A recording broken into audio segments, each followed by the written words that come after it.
Malo sa lasa. Wala ako. Talaga mo may kitira. Ayan nila. May baka naman doon. Ito. Ang pupun si baon mo.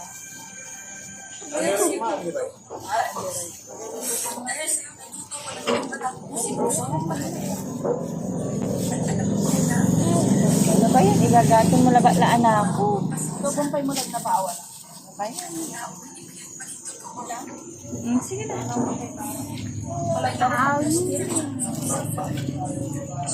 Ito ka kumain. Baon mo. Huwag na yan. Kung may paglaban niya. Sige na, dito ka kutsara.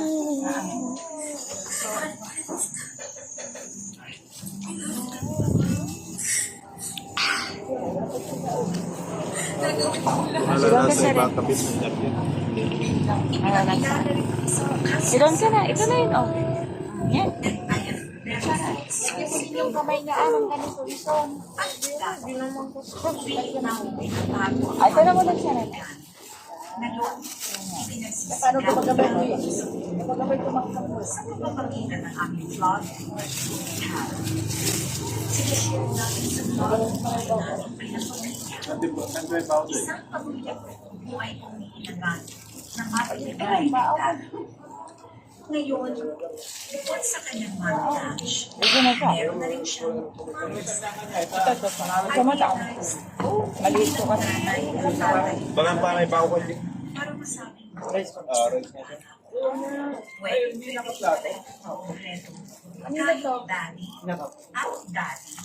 Kagaya ng aming family, ang mami at mami.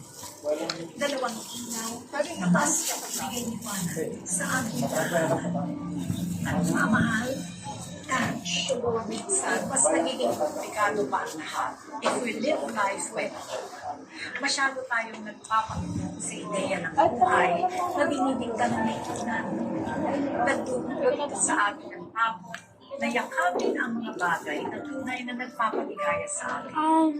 Kagaya na lang sa maghahanap ng hanggang ang mga mata natin ay nakapakulang sa iyong pagtingin at sa pagiging bulag tayo sa kanyang ang tunay na Lagay ka ng ay rice mo dyan. mapagpalaya at hindi mapanakit, mapagbuklod ang walang Pagkalado mo. ito po si Charo Santos. Nagpapaalala Yan, na Bibi. nasa ating papa. Half lang. Ikaw din. Kwento ng Hindi ating naman tulik. magandang gabi po, mga kapamilya.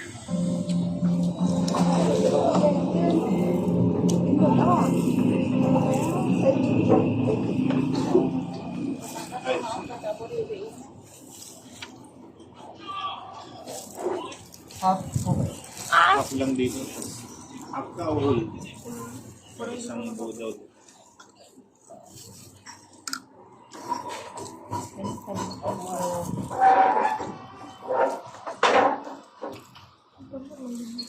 Tapos pasulo nga ako ng ganito so. Ang kukuha.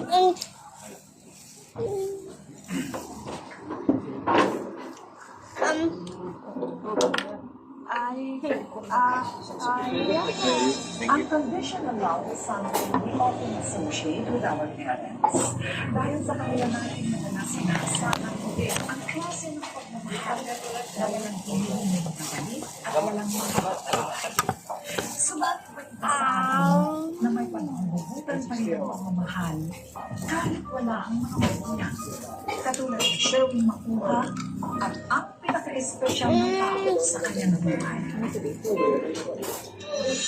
Kami sa mga